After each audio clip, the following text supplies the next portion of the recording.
Hey, what's up, everybody? I want to come through one good time at the beginning of this video so I can thank you guys. Appreciate y'all for all y'all support. Continue to like, share, and subscribe on all my videos. This is going to be episode 2 of the Come Through. It's just a podcast with all my friends. We have a fun, friendly, casual conversation about life and relationships and, stuff that grown folks talk about on a regular basis.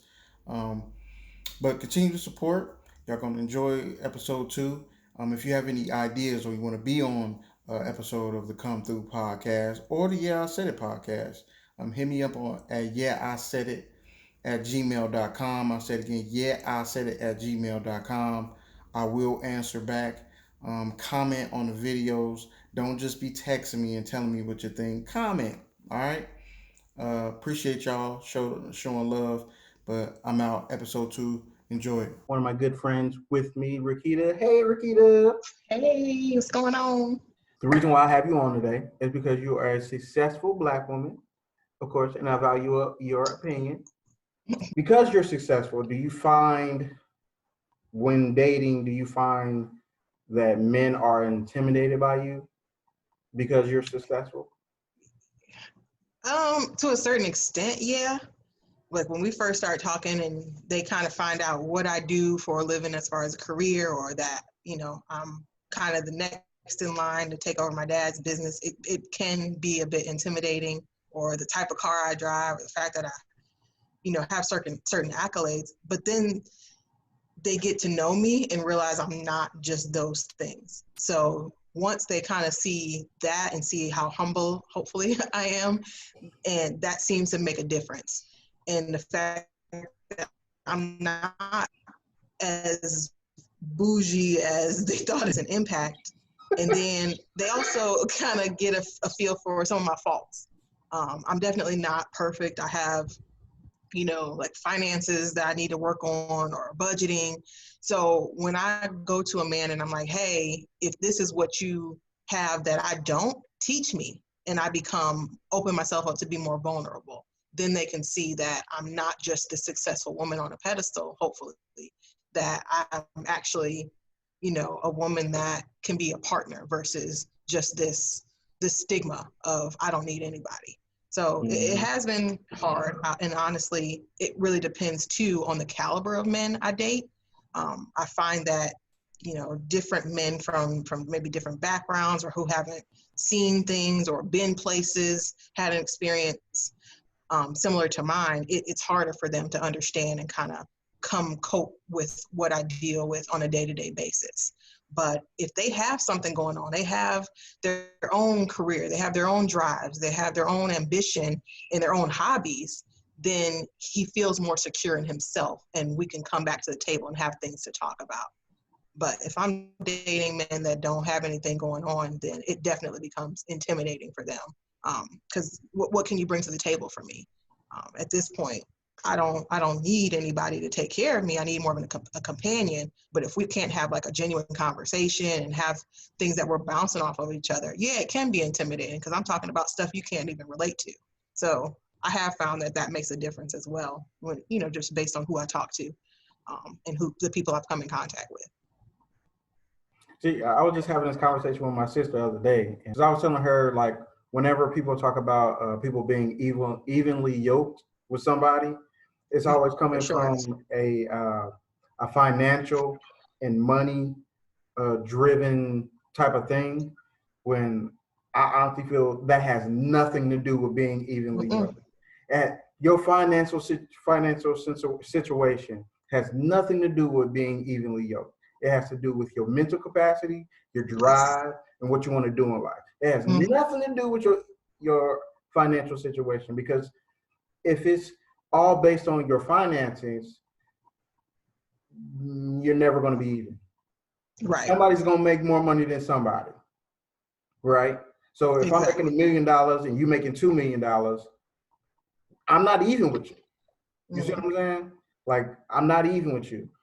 And what you're saying is what I'll be trying to tell a lot of younger women that ask me these questions for whatever reason. Why they ask me, I don't know.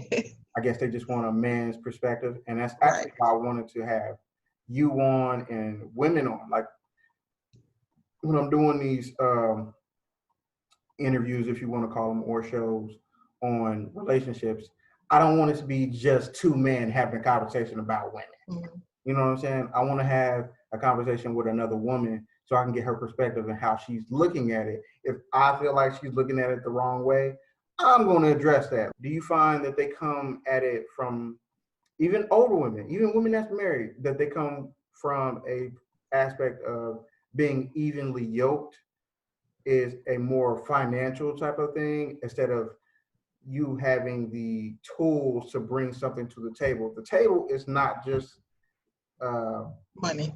money. The Mm-hmm. table is, hey, like you just said, like, hey, you're terrible at saving money. I'm amazing at saving money. Not like me and my wife. I'm amazing at saving money. My wife is pretty good at saving money, but she ain't as good as me.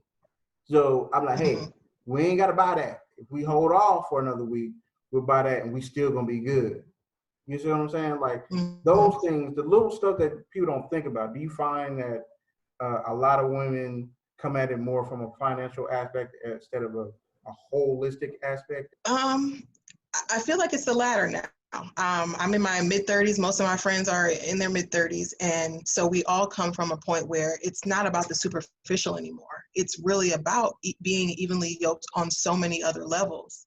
And because so many of us are independent and we basically have our own careers, it really doesn't matter financially what you bring to the table. I mean, it'd be nice if you come into what I have or greater, but it's not a requirement. It's more about, can we, go out and have a good time together? Can we, really be able to sit down and have some deep conversations with each other? And can we get along where we're, being able to spend time with each other day in and day out? It's really not about the finances. How can you make me a better person? How can you make me and for me, God is a big part of it. So how can you mentor my relationship with God and we come together as one in more of a partnership? How can we grind? How can we build?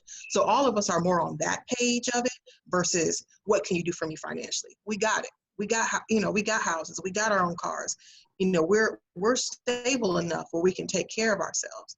And it's not about you financing me or finding someone that is just bringing that to the table. Because I mean, all of us have dated men who have money, but they treat you like crap. So it's kind of a trade-off too.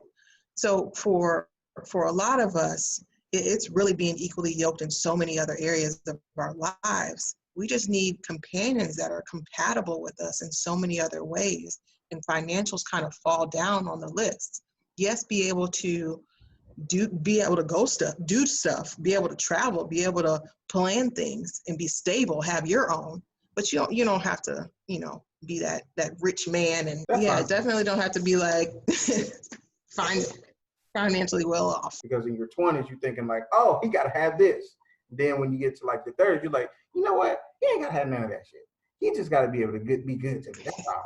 You know what I'm saying? Like they go through a process. Just like for men. Men like, man, my girl got to be the finest girl to ever walk the earth. You know what I'm saying? Like she got to be fine. She got to be this tall. Like, and women do that part too. But like, I feel like the shallow stage. Yeah, like it's like the child stage. Like even though you 20 or you 18 or you 22, even 25, or some people children at 34. You know what I'm saying? I'm 34 right now. Yeah. Some people still think that same way. Like, oh, this dude is only 5'9". Oh, the shallow part of the it. shallow part. Yeah. And I feel like all that part is all very shallow. Like you're very narrow-minded in what you think you want, and then that 20 to like 29 area where I was, well, for me it was really like 20 to 24, 25, because I remember 20, 23. Well, I met her way before then, but I feel like that area is when you're trying to find your way and trying to be like, okay, what do I want? And you're learning that through your relationships and people you come in contact with. And you don't necessarily, you think you know, but you don't know until I think about 30. When did that click to you? Like, you know what? This is what I need. I'd say my late 20s.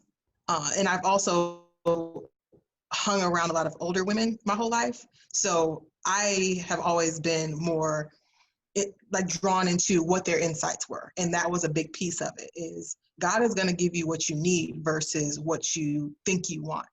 So, that whole list of he has to be certain height, he has to be a certain skin tone, that kind of diminished a lot for me, because I didn't find first that that I was attracted to people based on those things alone. Because if you sending me a text and it's like the conversation doesn't flow automatically, or if the grammar is off, those type of things matter more to me than, oh, you chocolate with a beard. You know what I mean? Like, for me, it's all about the chemistry. It's all about the conversation. So I would say, like, my late 20s, all of that diminished. And for two, I was raised where it takes a whole lot for me to be really into somebody. So I may be physically attracted to you, but if there is nothing holding me there, I lose interest very, very quickly. So for me to really develop a connection with somebody, it has to be some type of emotional, that sapiosexual type of feel where you're stimulating my intelligence versus just the whole shallow piece of it. So I dropped that very early. Yeah, we got a wish list, but that part doesn't matter. You let it go very quickly when you are looking for a mate and not just somebody to be in your bed every night. So that for me happened quicker than maybe a lot of other women, and that's just because of who my circle was. Having a lot of older women that really poured into me, and I watched. That type of stuff makes a difference. Yeah, that whole list thing infuriated me when I was about 20. I say literally like 25, and that's when like the whole Yeah. list thing, like, well, he got to be this, and got to get this, and he got to have this type of job, and he has to make that type of money. And I'm looking at this person. I'm not gonna name any names. I'm looking at this person, and I'm like, you sound super stupid right now. One, and two, you don't understand what you want because you don't know. You don't know.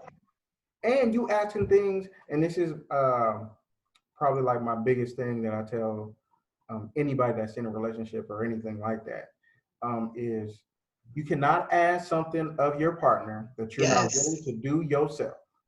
Absolutely. I can't ask you to make $100 million if I'm not willing to be able or even able to make $100 million my damn self. Right.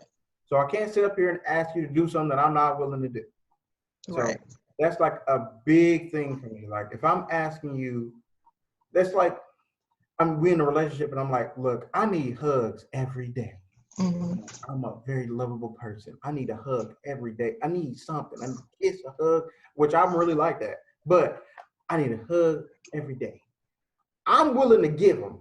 And if you're not willing to give them, we got a problem. We got an issue right there. Right there. Absolutely. So it's the same thing. So I understand like the thing that I had to learn and read is like the love language thing. So I love love languages. Yeah. like the love language thing was like the thing for my wife. Like, so there's these love languages, and what is your love language? I was like, what? Say what? It was my love language. Yeah, what you talking about? No, I don't know what you talking about. What you mean what the love language is? So she's telling me what the love languages are and what is my love language. I'm like, you already know what my love languages are. You don't even need to ask me those. I love being hugged. I like touch. The physical touch, yeah. Words of affirmation. Like that is, and for people that have not read that, read it. For sure. It is definitely for every person on earth. Or at least take the online quiz. Yes. It's not a quiz. It is a way for you to understand who you are as a person. So, and to identify who the person you are dating and what they respond to. Absolutely. So men do that mentally, like it's a mental thing with men. Like we don't need to write things down. We notate it in our mind and it never leaves. Like certain things, like I know my wife loves when I clean up.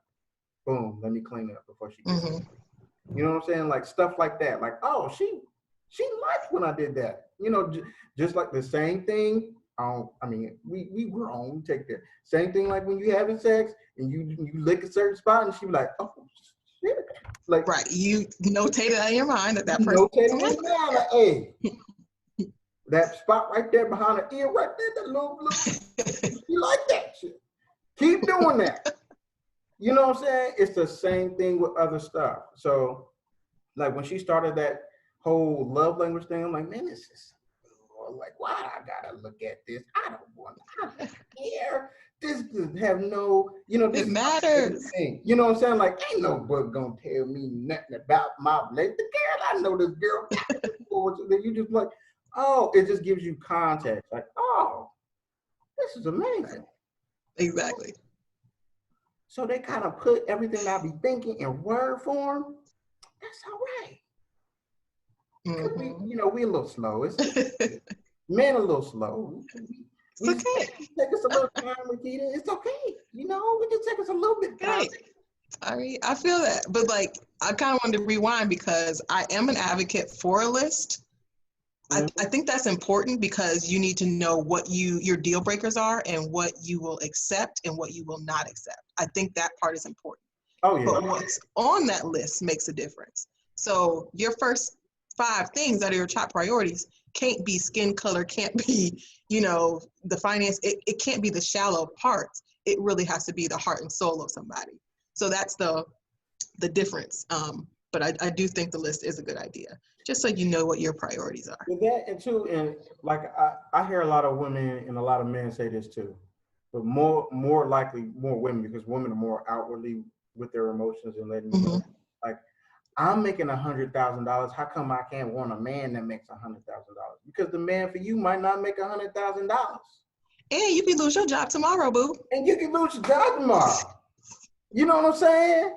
Like, that stuff. It doesn't matter. And I'm like, you up here complaining about you ain't got nobody to love and that you're single and you don't understand why don't nobody love you and all this bullshit.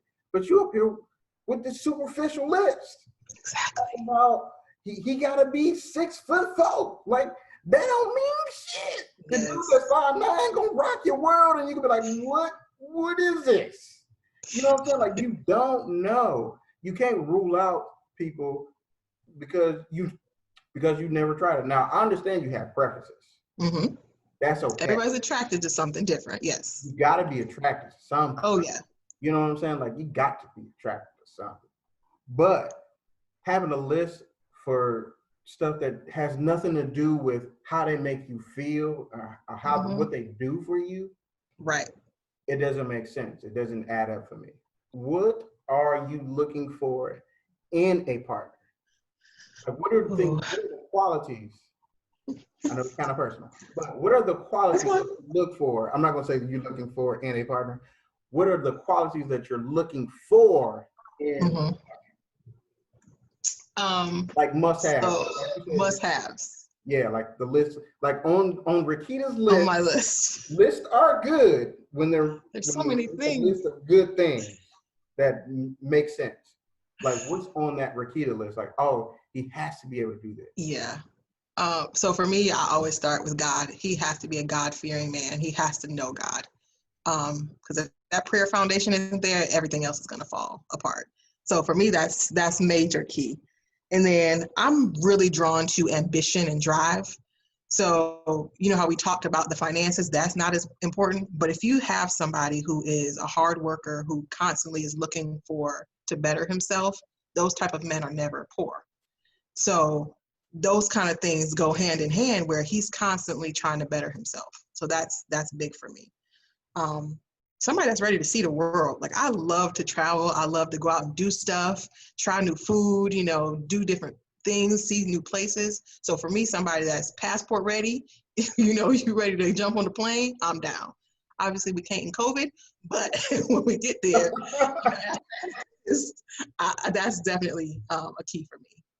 And then somebody who is kind and nurturing. We talked about that affectionate piece. That is my love language. Physical touch, quality time, somebody who is constantly, making me feel desired. That's a big turn on, having somebody who constantly wants you and wants you around, and then obviously can't keep their hands off of you. You know what I mean? That type of stuff is a must for me. I need to feel needed.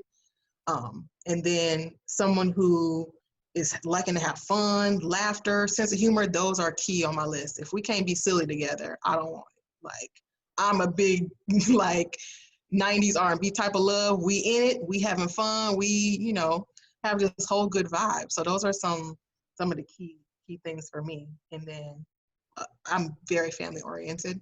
So somebody who can get along with my family and then also has a strong family foundation. Like, you coming from an environment where you enjoy going home. You know what I mean? You enjoy just having your family around, or, you have great relationships with your siblings or your parents or whatever it is. Just knowing what it feels like to be loved. That's a key thing for me, because that will kind of reciprocate into what you have in the future with your own family. So those are kind of my top things. Of course, there's others, but those are my must-haves. And I don't know if he's out, if that's gonna, I don't know, deter me, or like if it's like undoable. But I feel like those are things that are possible, and it's not, I guess, unreasonable. That's my thing. Those don't sound like things that are unreasonable that a man can have. Mm-hmm. So those are some of my key things. That's a good list. Good list. Yeah, I think that is definitely possible. Yeah. I think that it is attainable. Mm-hmm. I think that it's realistic for you to have a list such as that, because it was telling you would have, after all this whole conversation, you would have came out and said, like, and he has to be at least 6 foot, Chris. I would have had a problem. That is long gone. Like, you got to be taller than me because I'm short, but. I mean, especially like the conversations that we've had and just discussions and stuff that we have. I understand that you take heed in a lot of the stuff that, that we say, like, as Absolutely. men, like, hey, I need a man's perspective here. Like, I don't understand why he does this and then I do that. I think it's great that you have to be family oriented, and your family's awesome. So if he got a problem with your family, hey, he's the problem. He's the problem. I'm just saying, he is the problem. They're pretty dope people. Yeah, they're awesome. They're very dope people. All of them. I like your whole family, actually. They're very good. What else? I wanted to ask you something else, but I don't forgot. You know what I'm saying? We get off on the tangent, we just going. We do, and that's cool. You know what I'm saying? This is what happens when you come through. Absolutely. We talk for hours. I know, like, at that point where I am right now with how my life is set up,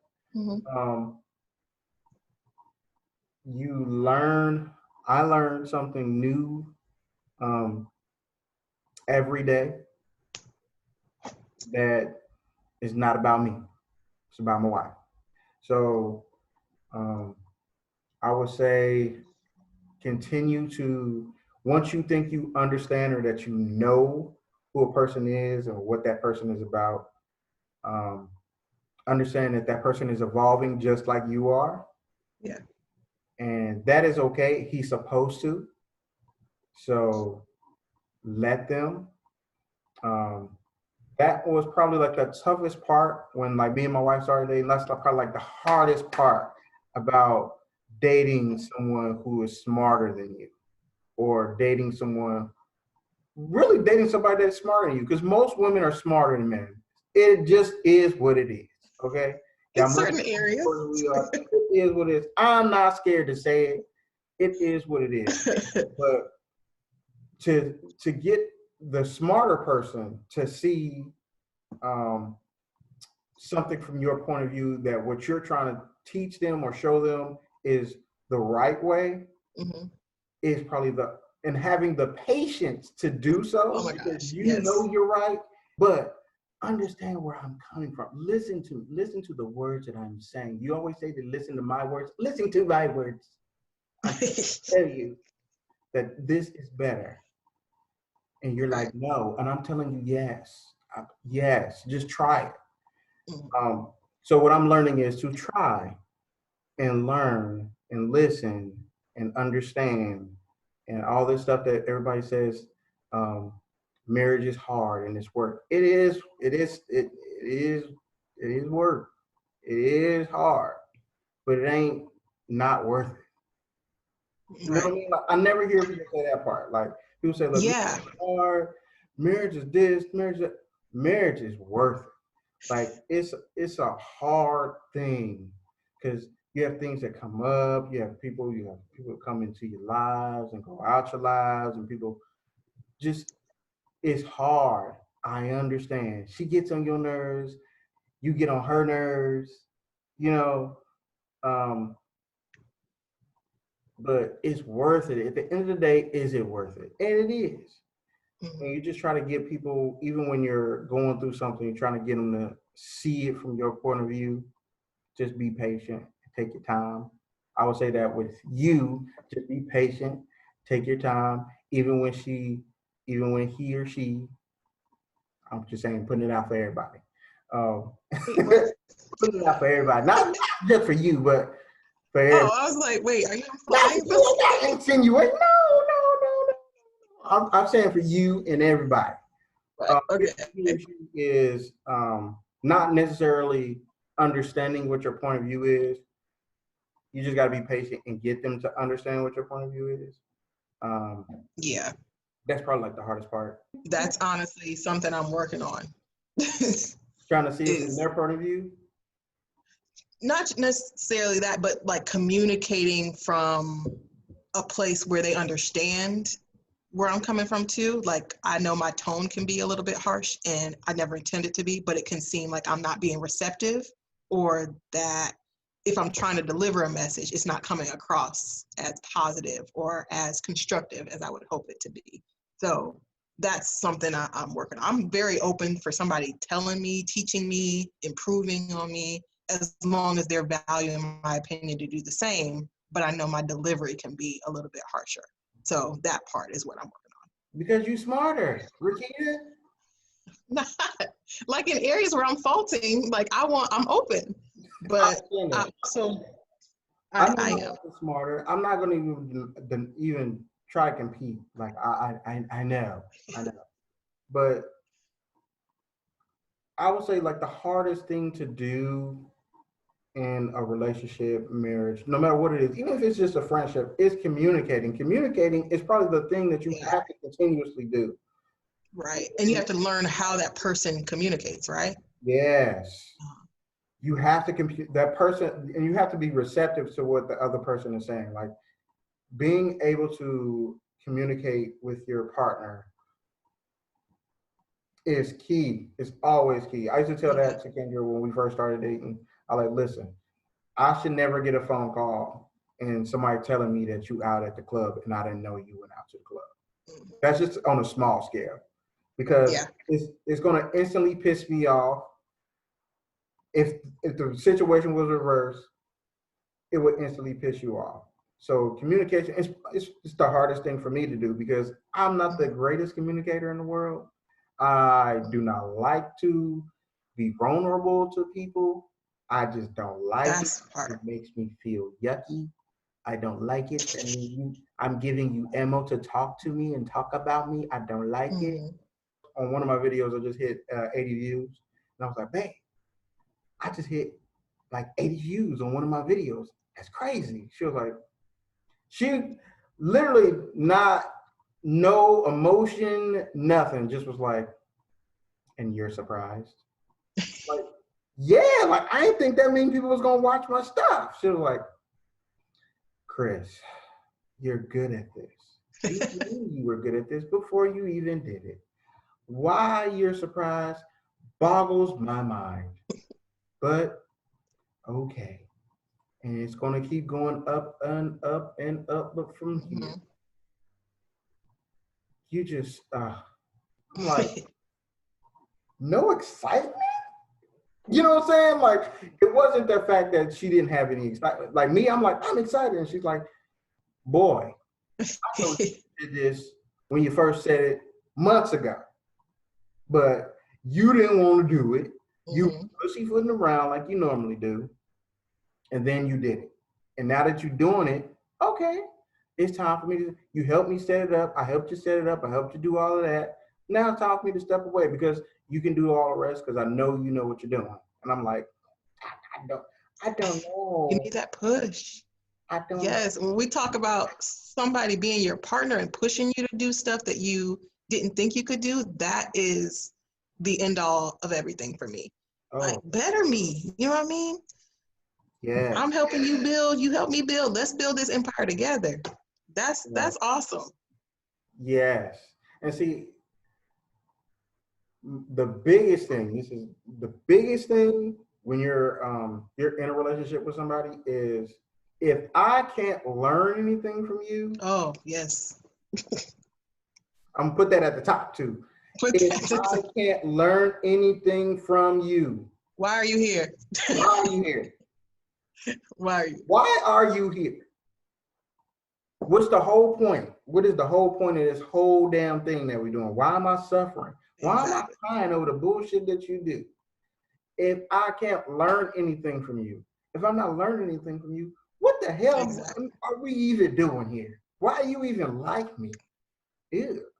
Exactly. And it's honestly it's so attractive to find someone that knows something that you don't. And you can teach me something. I'm so much more drawn to you. Like you feel like Superman to me. Like, okay, you got it going on. And that is a big draw in because for me, like we talked about, me being a successful woman, I'm in a position of leadership in every aspect of my life. I got it together.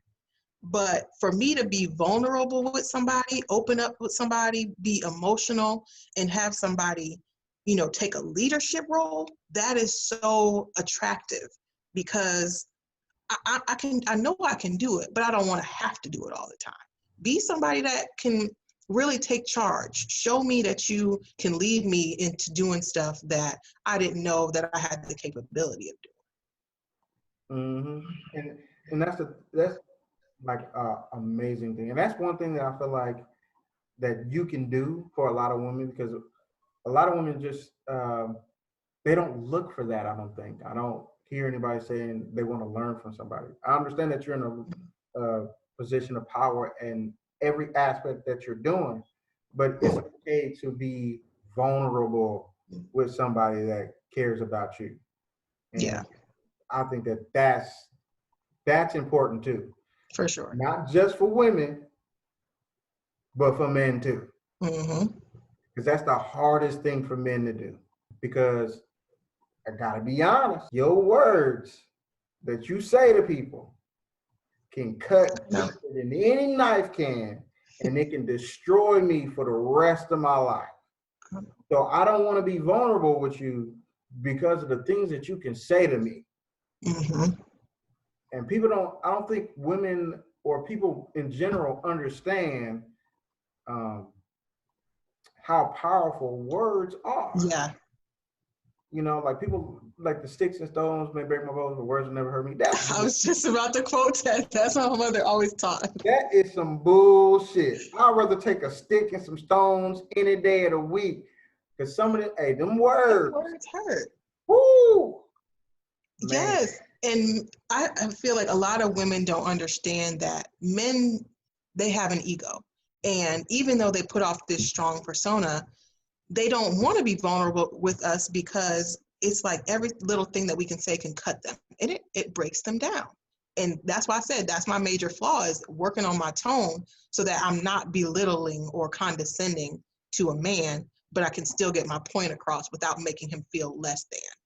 So I think that you're totally valid in that point is that men, they're going to be vulnerable, but they have to feel comfortable enough to do so. And that all starts with us. I think I just stumbled on the episode that I need to do with dudes with another guy is being vulnerable and what that looks like. And because that is the hardest thing for us to do. Because we know, like, especially when it's the person that you love the most, your significant other, and you're like, oh, Right. really? Like, it'll hit you straight in the soul, and you like, there's nothing you can do about it. Ain't nothing you can do to take that pain away. Even if after she said sorry, now you done said it now. And then what I'm also learning too is, okay, before I go off, what's the part that I played in this for her to react that way? Because every action has a reaction. So what did I do? What did I say that made her react that way? Like, for real. Like, people will always remember how you make them feel. Communication should also always come from an area of respect. Like how we usually communicate or we usually talk in anger, that it needs to be the same way. I'm also not a confrontational person, but I'm not about to raise my voice. I'm not about to go back and forth with you. That just is too draining. And then something's going to be said that we can't take back. So for me, it's always, okay, if I got a problem, I'm coming to you with this problem, and listen to what I'm saying, that something is hurting me versus you feeling attacked. You also need to be receptive in that aspect. And I think that's where a lot of people mess up, is they get so defensive because they feel like somebody's coming at them with something that, oh, you taking a shot at my character. No, I'm just expressing the fact that I need something from you. And you're feeling like, okay, because I'm not giving it to you, I'm wrong. No, just need to change some things. We just need to tweak some things. So I think communication is key, and you have to learn how your partner communicates. And maybe even if you feel it's getting serious with somebody, let's set some ground rules of how we're going to talk to each other. If somebody's mad, what are the parameters? If it's getting too heated, what's the safe word? Can we take a step out to let somebody cool off, and then we come back and talk about it? But I think a lot of people don't address those things up front, and then it ends up blowing up, and then you don't have productive conversations or disagreements. Like, that's like the conversation that my sister had last week. The listening, I had to look it up because I forgot how to say it. Listening to understand versus listening to reply. It's a big deal. Because if you think about, if all you're thinking about is being on the defense and not hearing what I'm telling you or listening to the words that I'm saying, and you're just thinking about what you're gonna say to what I said, what's the point of us doing any of the stuff that we're talking about? I'm wasting my breath. You have to sit there, and I understand that it's uncomfortable. And I think a lot of people do that because it is uncomfortable. Arguing fairly and with understanding is a hard thing to do. I'm not saying that it's easy. It's like also how we come to the conversation of maybe we need to approach it a little bit different. And if something's bugging me, how do I approach this person so they know, hey, I'm not attacking you, but there's something that's missing here for me. And that's a piece of the puzzle that I don't know. Because two, people aren't always in the mental capacity to take in what you're trying to say to them right in that point. You know, so I got to make sure you're mentally going to be receptive, number one, and not just taking this as an attack on your character, but hey, I'm feeling some type of way, I need to express it to you, but how to start that conversation so it can be received a little bit better versus starting an argument or making someone feel down about themselves. I feel like that could be a universal thing for people to, it's okay to sit in your wrong. You know what I mean? Like, it's okay when you're wrong, it's okay to say you're wrong, but don't stay there. Be like, okay, I was wrong. Right. Fix it. Rikita, thank you for joining me. I appreciate it. I really do. That's why I have you on, because you're welcome. It wasn't as bad as I thought it was. I told you it wasn't gonna be bad. You were so nervous. Thanks for having me. Oh my God. Sending me that emoji. I'm like, oh my God, this girl is. I understand that it's. I understand that it's nerve-wracking. I'm behind the scenes person. I am not this type. I'm very introverted. So, did we talk about sex? My mama can't. No, we didn't.